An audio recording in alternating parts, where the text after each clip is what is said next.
recording is going on. Yes, We are Master, it's already recorded, Master. So we are dealing with the last chapter, which is called the exhortation to practice and to benefit from this Mahayana method. It is a purely Mahayana method based on the concept of the Buddha nature present in all beings. And this concept has been, as you may know, object of criticism among Buddhist scholars in Japan, in China. The great master Li Zhen, he denies its the truthfulness and so on based on the tradition of Yogacara, and also others earlier denied authenticity, and even in Japan, some universities completely reject this idea of Buddha nature and the idea of the vasanas, of the interconnection between the principle of suchness and the principle of ignorance. So it is still very controversial, but however we interpret it, and I think, I hope I have given some impulse for study and investigating the advantages of this approach, which the author has taken a much trouble to let us experience. He has explained the subtleties of the process of liberation from end to the beginning, then again from beginning to the end, again from the beginning to the end, from end to the beginning, and again from end to the beginning and beginning to the end. In a way, 3 times, 3 different aspects to let us understand all the subtleties of this approach.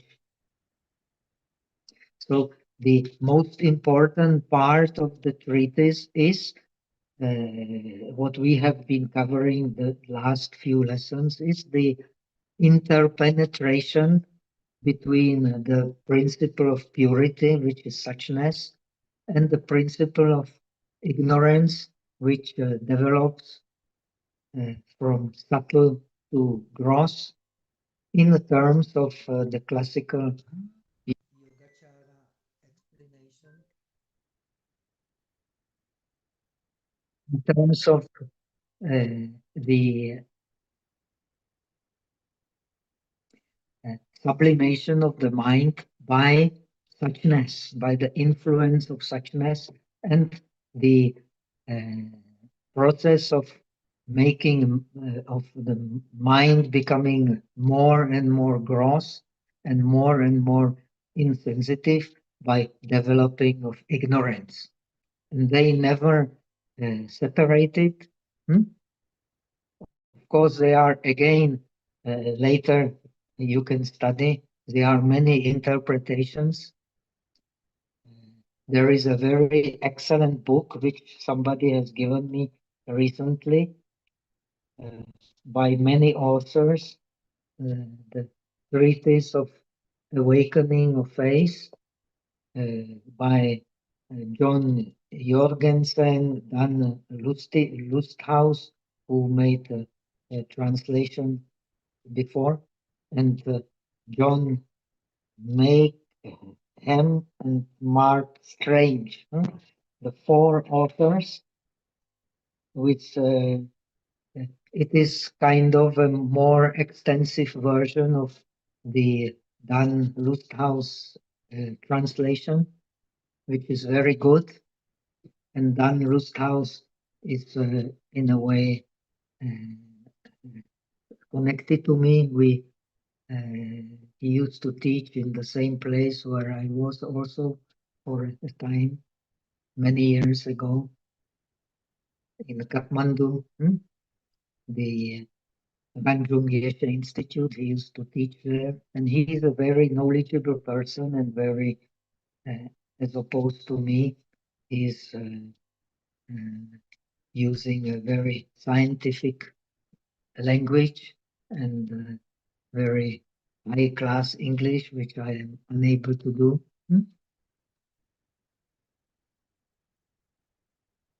And his translation is indeed very good, and he's using all kinds of expressions which are not very common by in those who translate Yogacara literature.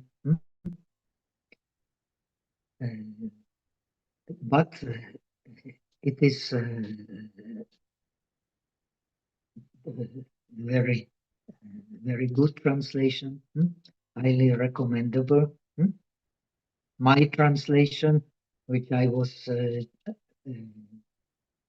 which I did into Czech language, is kind of very simple language, and I try to make it simple so as to bring it to the level of the ordinary people who are not professionally involved in the study of Buddhism. So this book kind of also uses a very simple language. So it is quite easy Chinese. We can understand easily, even without deep knowledge of classical Chinese. He's avoiding very complicated structures and always down to earth, very economic in words, but very impressive. So the main idea of the scripture is that actually we are in the middle of the Dharma. Dharma is everything we experience on the good side and on the bad side. On the good side, we are, when we experience Dharma with awareness, practice of awareness, it's the practice of the three types of wisdom, wisdom by hearing, wisdom by contemplation, and wisdom by meditation. This is the way to absorb the Buddhist theory and practice. Yogacara is the tradition which especially emphasizes the importance of study and importance of contemplation. Without them, the meditation can be misleading unless we have a strong base in theory and understanding by contemplating on the theory.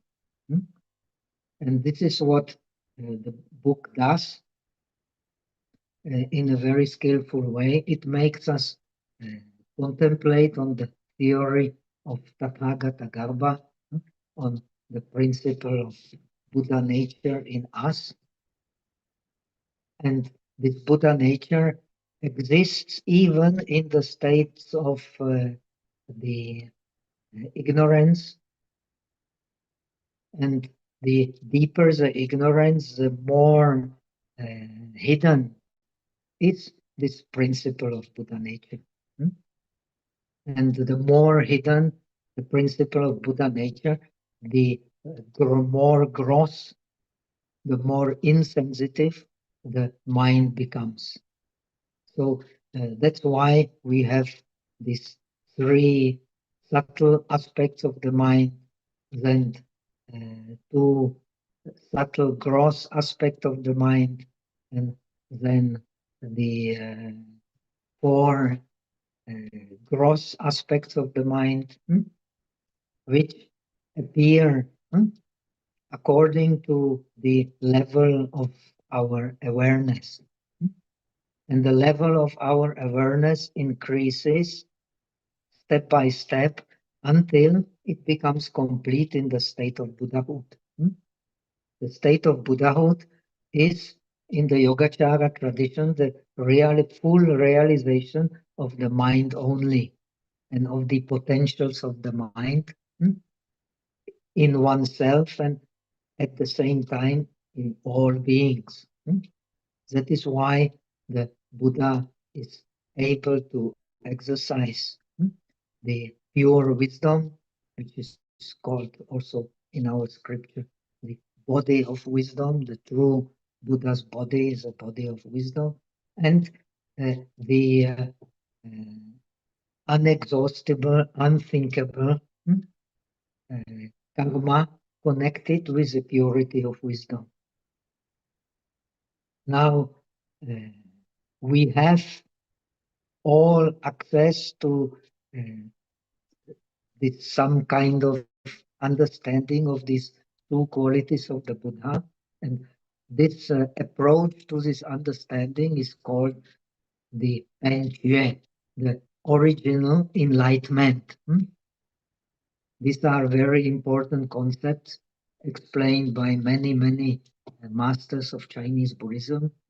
When we understand the principle of the Buddha nature in all beings, so according to the tradition of Lankavatara Sutra and of the different other Buddhist scriptures, especially the Uttara Tantra, Shastra, and so on, then the progress in meditation will be very fast because we are, this is a main thesis of our treatise, we are able to practice in each and every moment.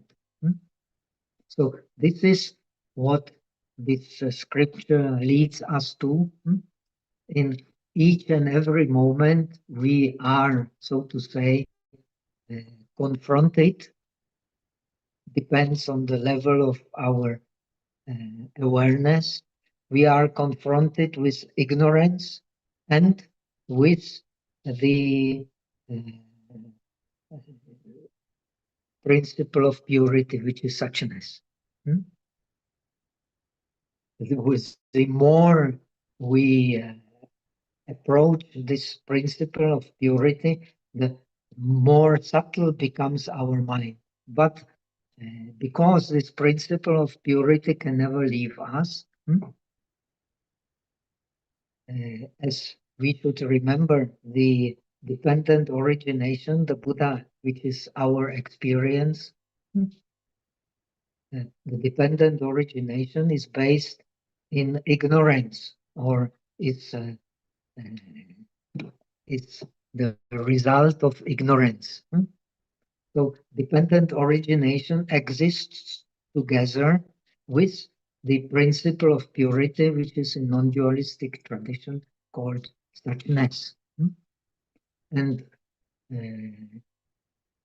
some translators of this treatise, like the famous Huyen, who is a very important master in the Chinese tradition, especially in the Pure Land tradition, he interprets this principle of purity as the essence, and our experience is the function of the essence. And in Chinese philosophy, principle and function cannot be separated. So the function always becomes separated from the always is not the same as the essence. Essence always remain the same, and this is the actual teaching of the early Yogacara, Asanga, and Vasubandhu. The principle of nirvana remains always the same, only we realize it by penetrating the non-existence of self-existent nature. And this principle of emptiness is the essence of the mind. There is no other essence.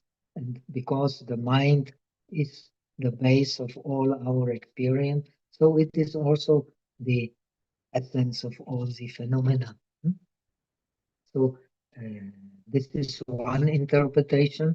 Then the interpretation of Fa Zhang, who is the most well-known patriarch of the Avatamsaka school of Huayan, it's that actually they are interpenetrating always in each and every uh, moment of our experience, and they are inseparable, even in the state of Buddhahood, because, as explained in the beginning of this scripture, the great uh, essence, the great characteristics or attributes or of the essence and the great functions or activities of the essence and the characteristics, they are inseparable. They are one reality. And this one reality is like the ocean which embraces everything. We have learned that. In this ocean to which everything belongs, actually, we are part of this ocean. We are part of this timeless reality in which time appears on the base of conditioning. Conditioning is always in time, but the essence surpasses the uh, the time measure. This is very important for understanding this last part that the author explains. After explaining that the principle of purity, the suchness, and the principle of uh, ignorance,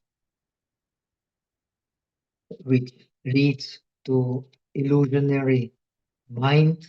The illusionary mind is the moving mind, which then identifies based on the manas we have explained, based on the principle of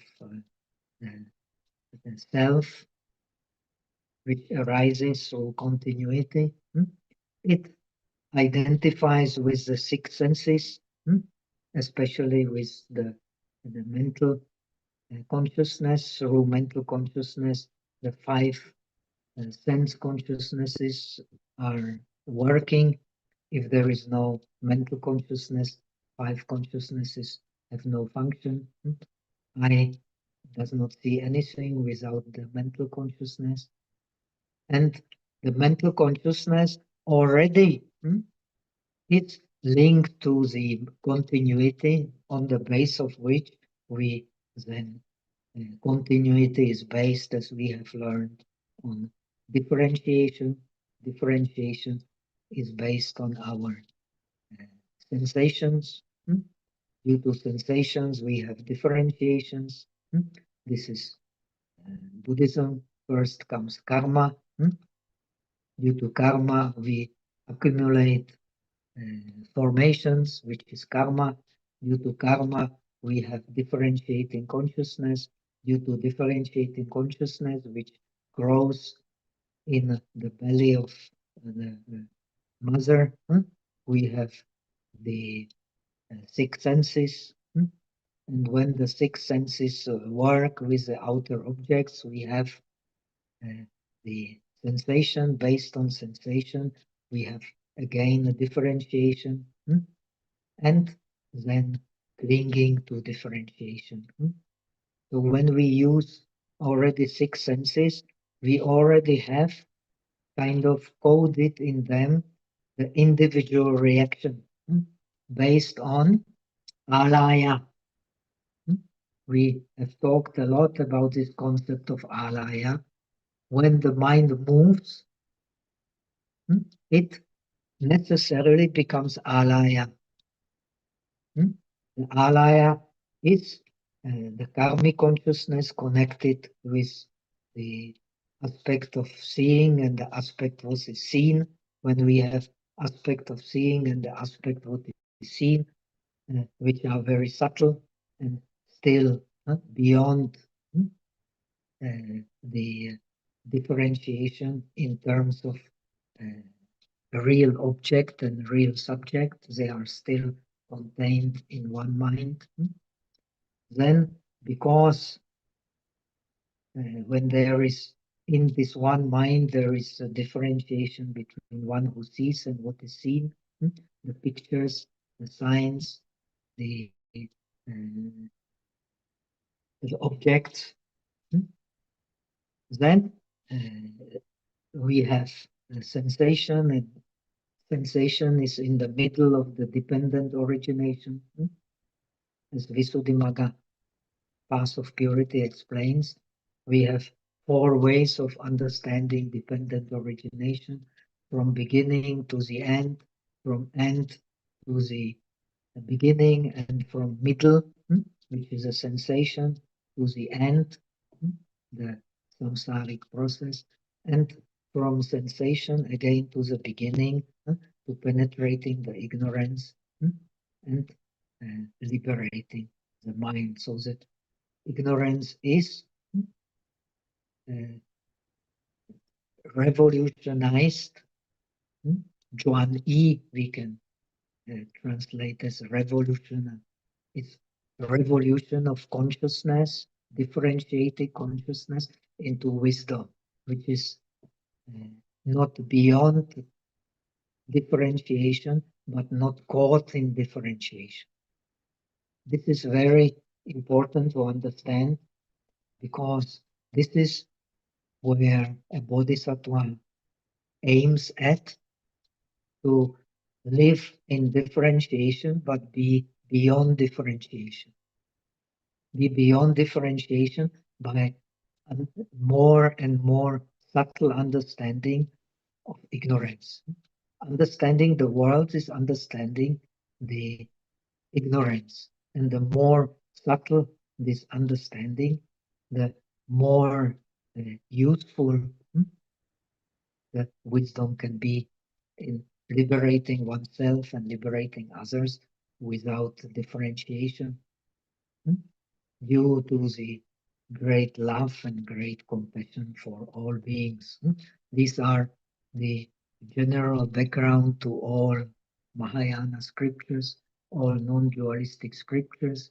We need in order to attain the perfect realization beyond differentiation, that means the realization based on the perfection of wisdom. In our scripture, perfection of wisdom and perfection of samadhi are one perfection, because the aim of practice is to be aware of each and every moment as being the opening to this understanding of the Buddha nature, of the original enlightenment. Understanding of, as the Zen tradition says, that in the beginning everything is perfect. Only when we leave the beginning, the troubles start.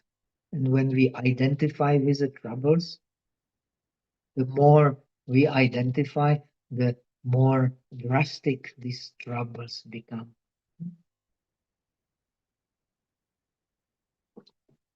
So the idea is living in the troubles, but not identifying with the troubles, penetrating the troubles through wisdom, one's own and that of other beings, because by penetrating one's own wisdom, the patterns of the mind moving, as Abhidharma explains, and this scripture also explains on a different level, the patterns of the mind moving are the same for all beings.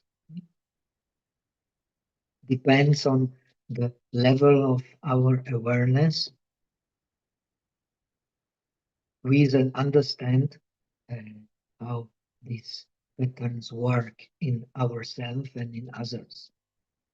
So we can only understand others by understanding oneself, and we can only understand oneself by also understanding others. And this is the dynamic of the scripture. The self, the subject and the object, they exist in dynamic relation. They never separate. As soon as the object changes, the subject also changes. As soon as the subject changes, then the object also changes. This is the pattern of like a yin-yang relation in Chinese medicine. Like we can say the Genji and Fujenji, the healthy energy and the unhealthy energy, they always, like in Chinese medicine, always mutually penetrating one the other. They never separate. So this non-separation is the true nature of our experience, and even in case of the Buddha, this remains the true nature of our experience. The subject and object are never separated. In each and every moment of our mind, the subject and object never separated. When the subject reacts in a certain way, we see the object also in a certain way. When the object affects us in a certain way, the subject is also affected in a certain way. They never work separately. This is a dynamism of this scripture, which has influenced so much all different teachers of Chinese traditions, be it the Huayan, be it the Zen, be it the Pure Land, be it the Tiantai, even the Tiantai based on the Madhyamika, especially Taja Turun, the Kumarajiva's commentary to the perfection of wisdom. Still, Kumarajiva is also drawing on this principle of always interchangeability of the subject and object. And when we study it, and we will eventually come to the deepening of awareness, and this deepening of awareness in daily life is precisely where the author of this treatise wants to leave us, to lead us. If we have this deeper awareness, then even the very significant evil that most of us have committed in this life and in previous lives will become more and more unreal, and the principle of suchness will become more and more real, so that we not only see our thoughts, but we see also the mechanism of cause and effect, which leads to our experience of evil and good. And we will see them as something in the process of change. When we change, then these causes and conditions we experience in a different way, because the subject and the object, they never separate. And when we experience them in a different way, then the ignorance become enlightenment, and enlightenment becomes the revelation, the understanding of ignorance. And through understanding ignorance, only we can get the perfect non-dualistic realization. This is the theory the author leads us to and tries his best so that we become part of this awareness, that we have never been separated, even in our deep ignorance, from the principle of suchness. Because without this principle of suchness, the ignorance uh, has cannot work. And again, without the ignorance, the principle of suchness cannot reveal itself in its full shakti, in its full power. So the uh, power of mind, which is a very important concept, not directly taught here, but it is part of the yoga and understanding of yoga tradition. This tradition is definitely also connected to yoga. The mind Shakti, the mind power, depends on our penetration not only of wisdom, but of our penetration of ignorance.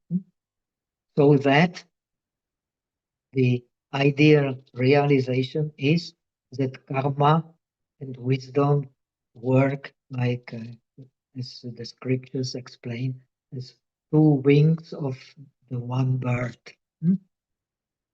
We, the uh, the ignorance we cannot separate with the karma, and again the wisdom we also cannot separate with the karma, because the essence, this is very important for understanding Chinese philosophy, the essence and the functions of the essence, they can never be separated. Without the functioning of wisdom, we cannot penetrate the functioning of ignorance. And without the functioning of ignorance, we cannot penetrate the functioning of wisdom. And they have to be together in each and every moment of our cognition. This is what the scripture advocates as Yin San Mei, the samadhi of one moment. In Chinese tradition, this is non-dualistic samadhi. This is also called Lenyen Sanmei, Surangama Samadhi, in which the timeless and the time always exist together, never separated. And in their mutual relations, we then penetrate the working of the essence, working of the characteristics of the essence, and working of the functions of the essence. So the clarity only comes in this tradition by penetrating this Yi Xing San Mei, the samadhi of one formation, in which the all aspects of the ignorance and all the aspects of purity, they always work together, not separated. So let us see in terms of this exhortation what the author says. He says, Xiu Xing Xing Xing Fan. Already I have explained the part explaining the practice of faith. In this tradition, the faith It's the base of all virtues.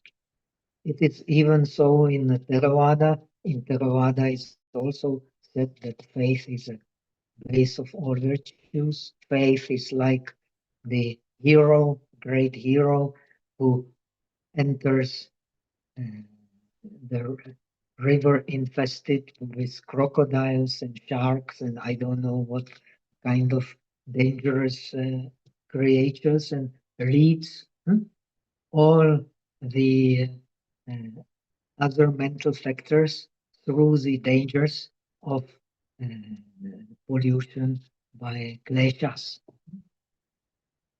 So here especially, this faith is not something separated from practice. The faith is a base for the practice.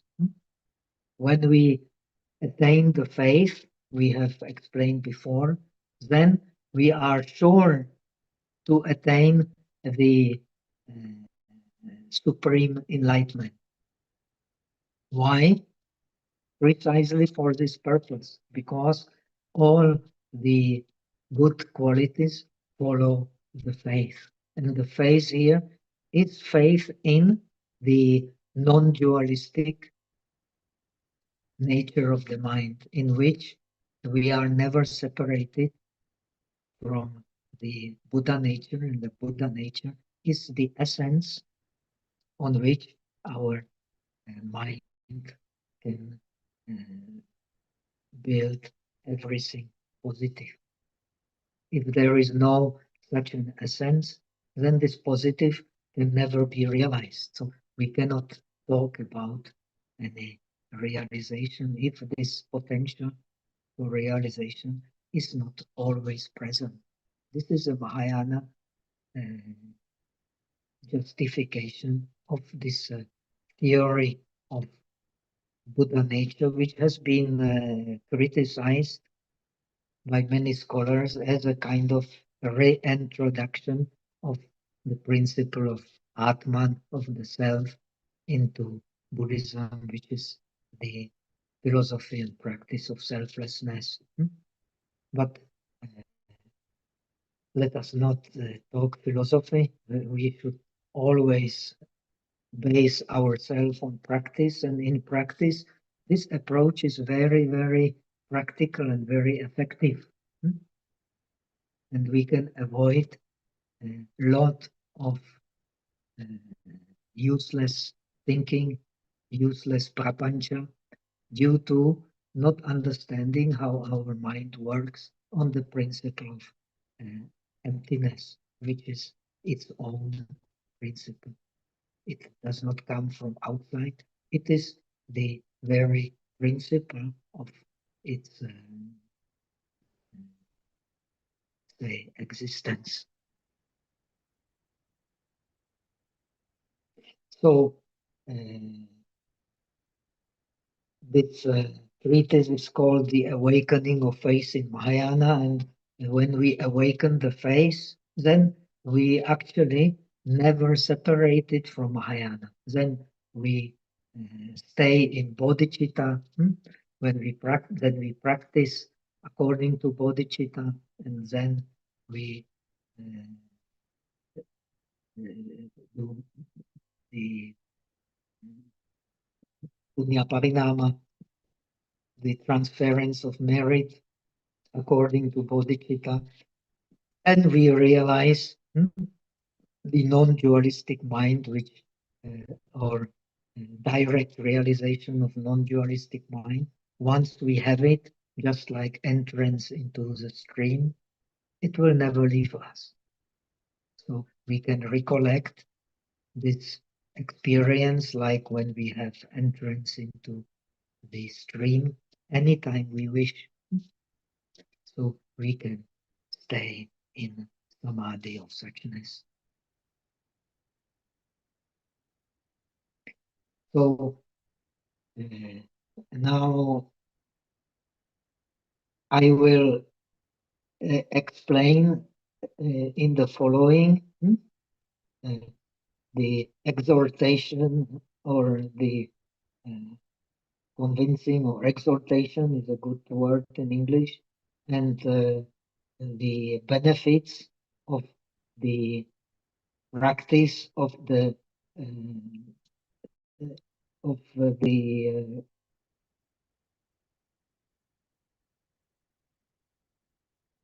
of the secret of the Buddha's Mahayana.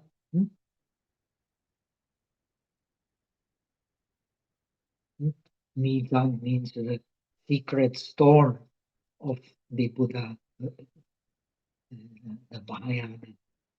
The Mahayana, why Buddha Mahayana? Because it is the Bodhisattva practice which leads to Buddhahood, practice of the paramis.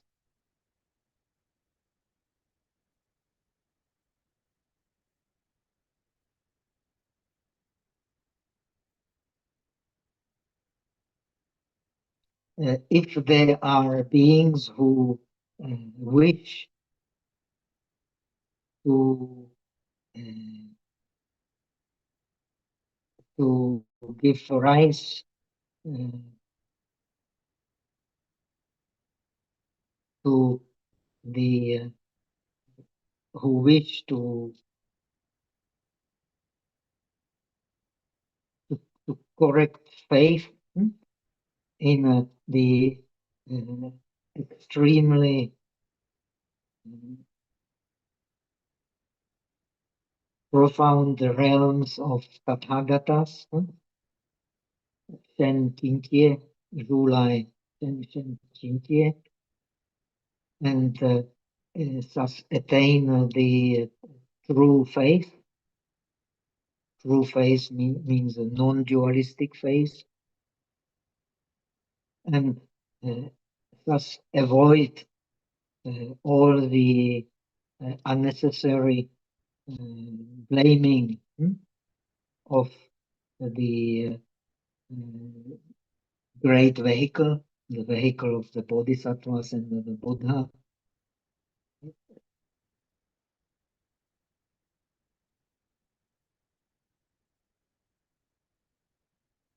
They should uphold this treatise. Selian, they should uphold this treatise. Is usually interpreted by commentaries to use the wisdom from hearing. As Asanga explained, wisdom from hearing implies concentration. Concentration means upholding the object in the mind. When we uphold the object in the mind, we can contemplate on it, suryang, and then we can practice, we can do bhavana, we can do cultivation in accordance to what we have contemplated and upheld in our mind. And so thus we can ultimately attain the unsurpassed way of the bodhisattvas, of the perfect realization. Ru Ren Wen She Fa Yi, when one hears these teachings of this treatise and is not afraid, does not give rise to fear, one should know that this same person will certainly become a part of the Buddha family, Buddha Gotra, Pojung, and he will be predicted, Shoti, he will be predicted by all Buddhas for the supreme enlightenment. This is teaching of the Lotus Sutra, which is in a way the first and possibly most important Mahayana Sutra, explaining the basis of the Mahayana faith. When one understood the basis of the Mahayana faith, be he a disciple of the or a bodhisattva, he will be predicted by all Buddhas to attain the supreme realization, which is non-dualistic, which is based on great love and compassion and on the perfection of wisdom, which is beyond wisdom of differentiation, but not at the same time not being counter of differentiation, being beyond differentiation, but not counter differentiation. So the relative, which is worldly, and the highest, which is beyond the world, they exist as not as two, but as one. When one understood Dharma in this way, that the worldly and the ultimate, they exist always together, always influencing in the concept of this treatise each other in each and every moment of the mind, then even if there is a person who is able uh, to convert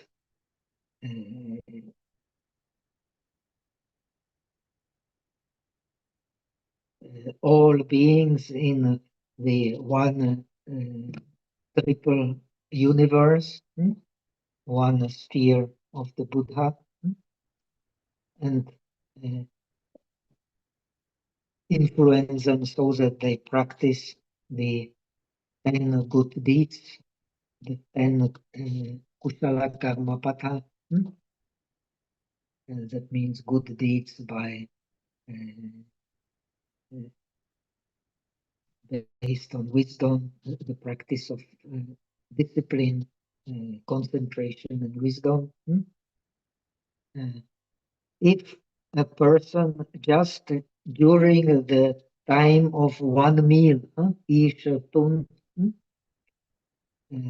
truly contemplates on this Dharma, on this non-dualistic Dharma that we have explained, and on this faith in the non-dualistic Dharma, his merit will surpass even the person who has convinced all beings in the triple universe, that means innumerable beings, as many as the author said before, as the sands of the river Ganges, his merit will surpass. We come also to the teachings of the Diamond Sutra, that real merit does not belong to any self. The real merit belongs to the principle, which is here, the suchness, the non-dual principle. When we identify with merit, then the merit will be small. But when we practice merit and do not identify with merit, because there is no self to identify, then we have access to the innumerable merit, which, as we have learned before, belong to reality, not to individual. So this is the essence of these teachings. The reality is the Buddhahood.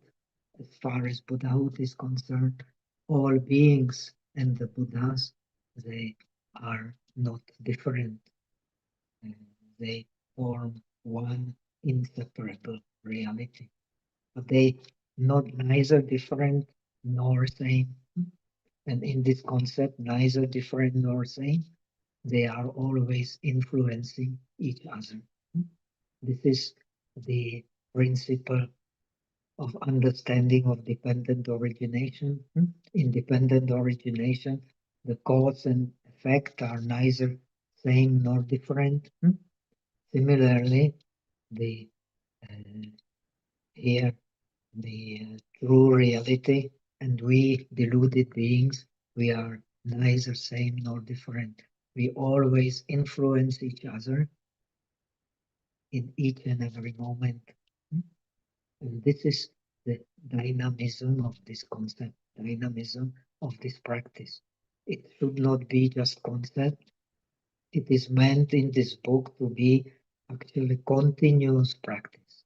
And when we engage in this continuous practice, then, according to the masters of Mahayana, no matter whether we believe Madhyamika or Yogacara or both, they are not really separable, at least in Chinese tradition, then the practice will be much easier and much faster because we are uh, linked to observation of the self as being an illusion from the very beginning. When we don't have this understanding, then the practice can be very, very intriguing because we are always connected with identifying with our deeds. And we have all in this samsara without beginning, we have all committed unthinkable good deeds and unthinkable bad deeds. But all of them, they never separated from the principle of suchness, from the principle of ultimate goodness.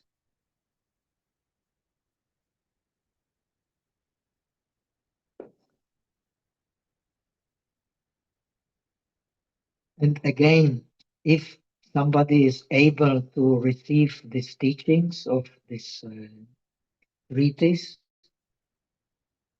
and investigate it and cultivate his mind according to it, even for one day, one night, the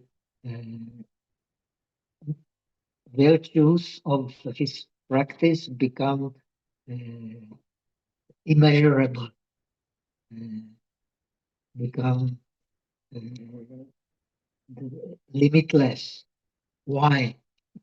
Because this reality is limitless. The limit, as even the Greek philosophers were conscious, especially in early times, the reality and is always limitless. That which limits our understanding of reality, it is only our ignorance. But the reality was from the beginning always limitless. And these limitations is the uh, misunderstanding of the movement of the mind, which is never separated from the limitless principle.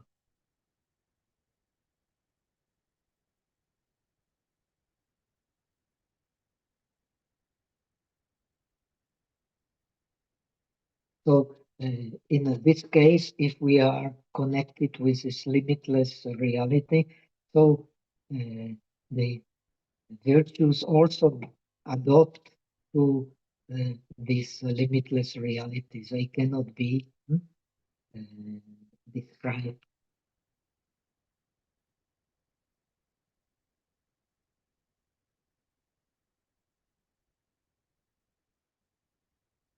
So,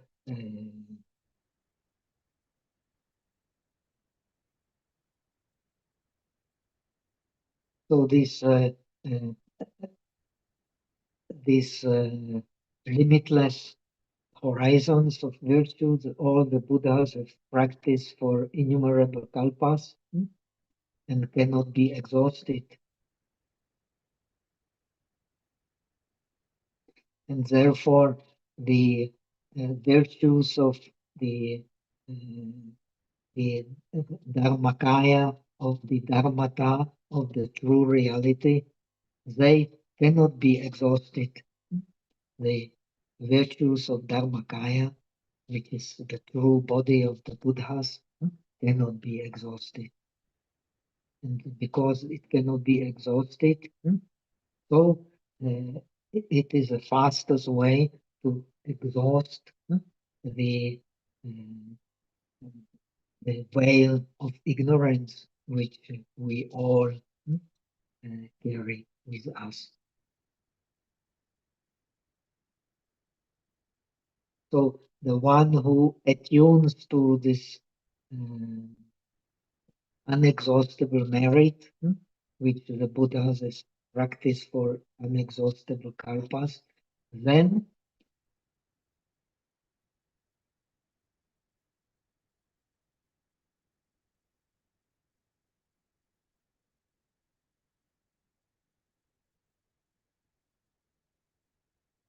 his merits also will be beyond limitation. On the other hand, if we blame this, and if we diminish these teachings and blame them and have no belief in them and blame them, then of course also the bad karma resulting from it will also be unexhaustible because uh, this, as we have learned, this ignorance and the uh, awareness exists only in mutual relation. So if we blame these teachings and we have no faith in them, then of course we will experience uh, the stress and the upanaha and um,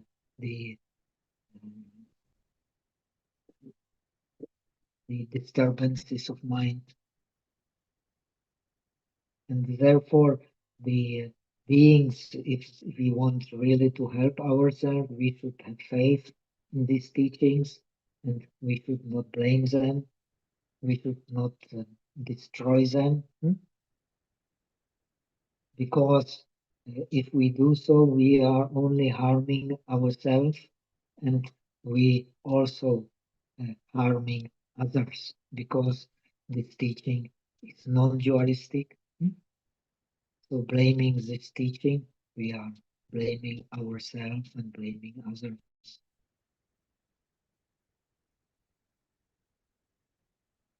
And thus we will cut off the uh, the the seeds of the triple gem in us. In here, the seeds of merit of the triple gems are non-dualistic, of course.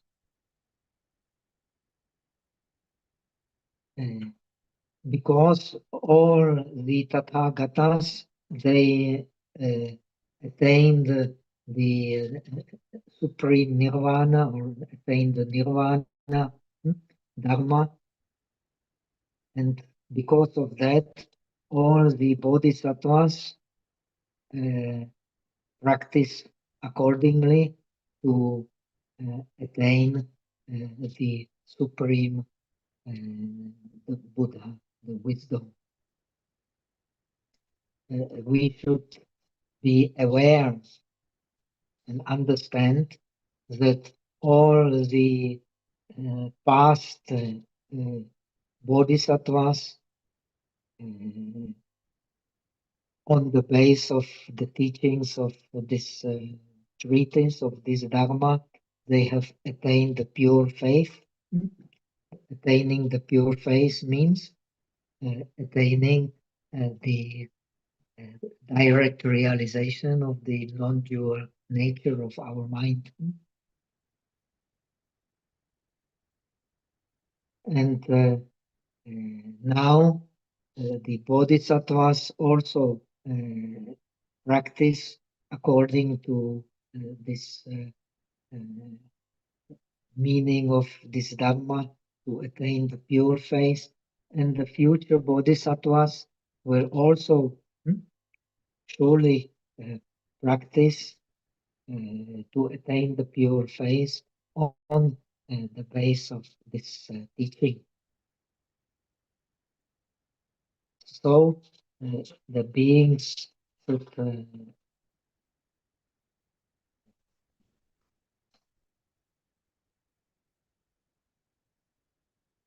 should be exhorted to study and practice accordingly. So now I have already explained the great meaning of the the Buddha's teachings.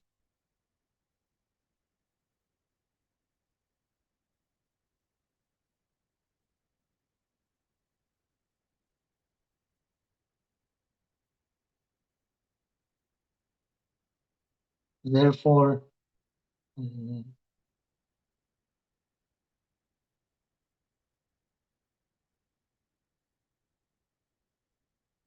诸佛身心观大义，我今随顺众之故。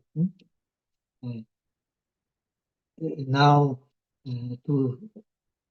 as far as I was able to, I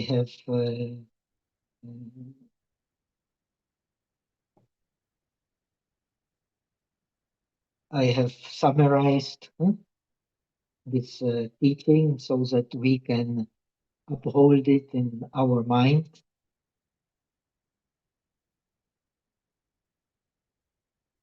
This teaching is the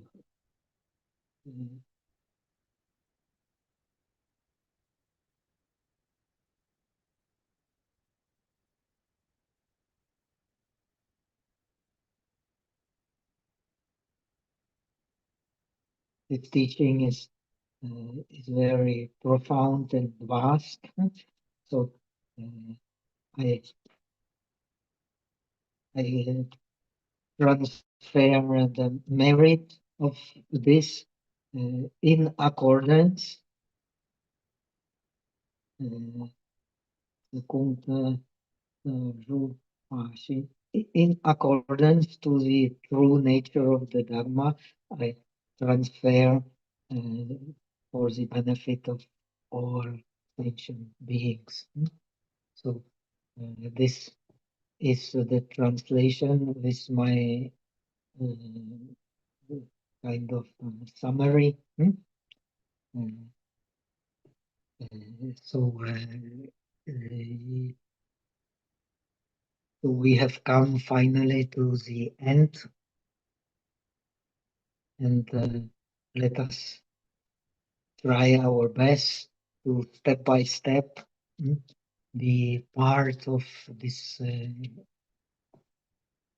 method and bring more awareness, more subtlety into our mind to understand that from the very beginning we were never separated from this goodness, which is nirvana, which is suchness, and it lives in us and it manifests whenever our mind becomes more subtle, more aware, more concentrated, and more involved in the practice of the perfections.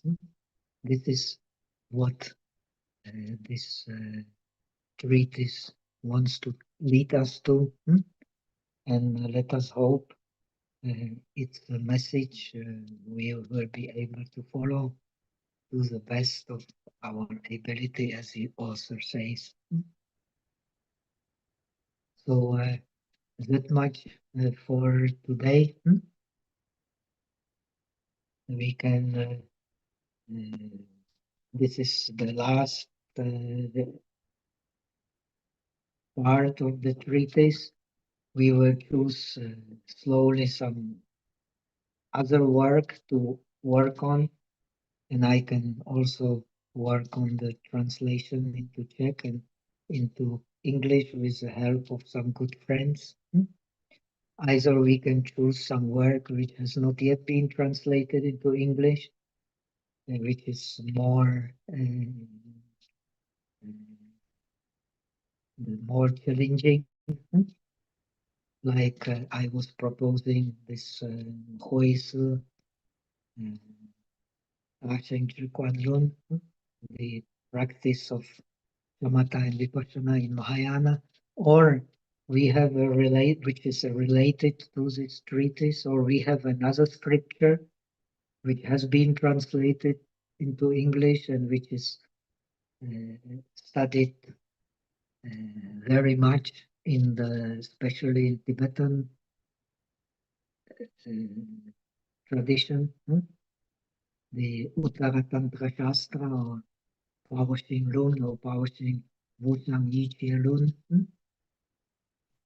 whoever the author may be, according to Tibetan tradition, it is also the Maitreya himself. Maitreya is the legendary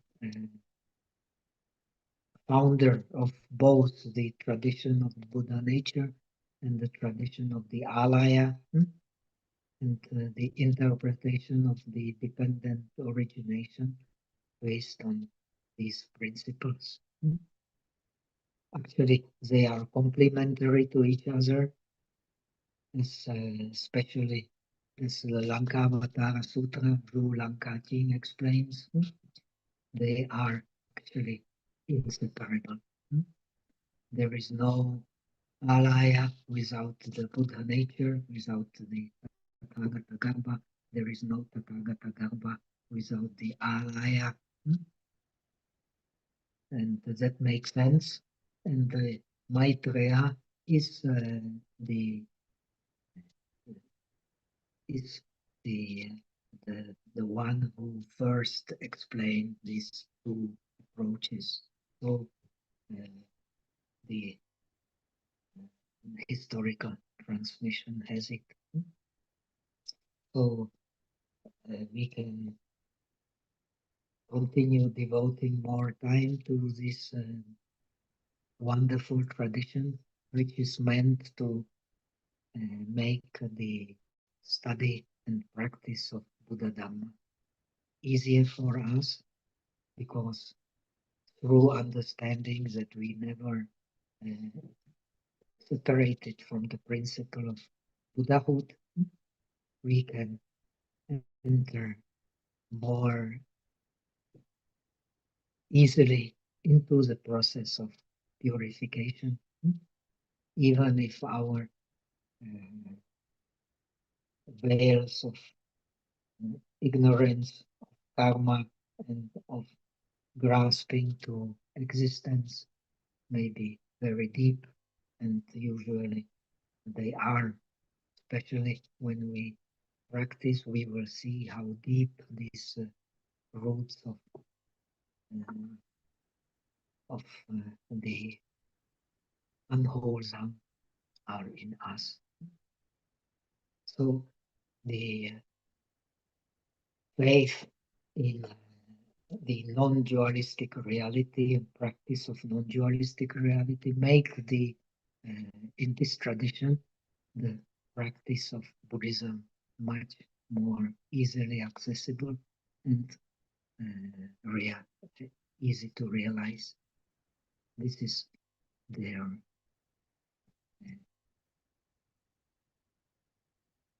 advantage if we can say. But it does not mean very important to understand. Especially Sandhi-Mochana Sutra, Kieshen meeting explains, we should not understand this uh, all different Buddhist theories of the Four Noble Truths, of the emptiness, and of this purity, original purity of mind as being something separated. They are connected into one by if they are understood in a deeper way. And the deeper way from the Bodhisattva perspective is the non-dualistic understanding. Okay, so that's it. Let us do the transference of merit. Now I have mentioned to Johan and maybe before, we are building here a meditation barn.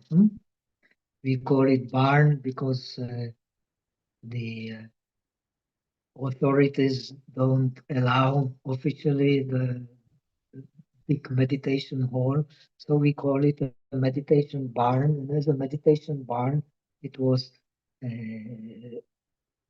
permitted. We got a construction permit, and the construction is going on. And we hope to be able to complete the construction. It has started before, but it was interrupted because of the one who had it in hand was misusing the funds. But now everything is in good hands, and we have a good architect, we have good people who will who are willing and enthusiastic to complete the work. So if you would like to contribute for this building of the meditation barn so that we can organize in future the retreats here. So the link to the this center here is called Shantavana, SHANTAVANA .cz, Shantavana CZ. You can also find under Dhammadipa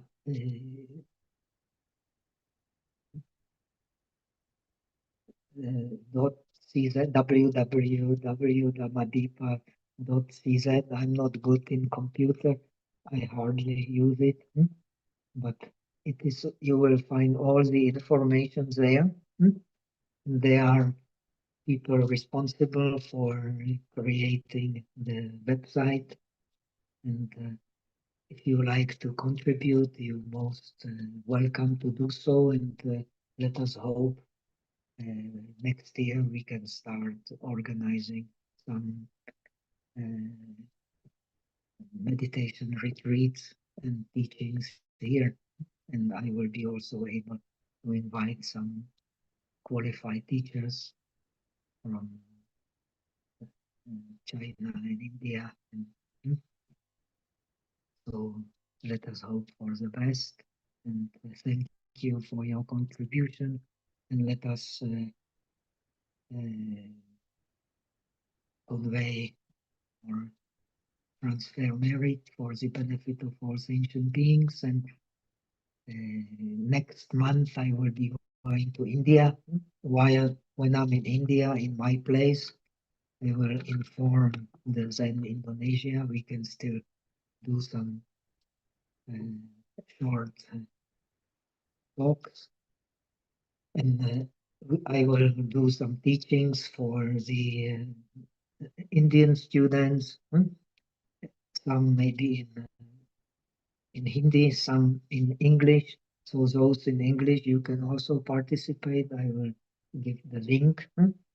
We will do also a meditation retreat in the Jetavana Center, the center that uh, we have for social service that we have built in India, to help the developing Buddhist community in the remote place in Maharashtra.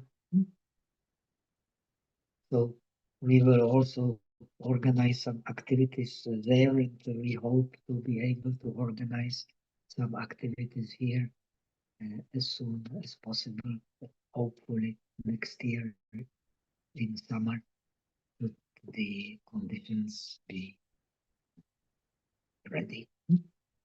OK，愿你自贡的菩提一切，我等一众生皆空成佛道。May the merits of this Dhamma spread to all beings, so that we attain the state of perfect realization. Om Okay, thank you for your attention, and let us continue to keep in touch.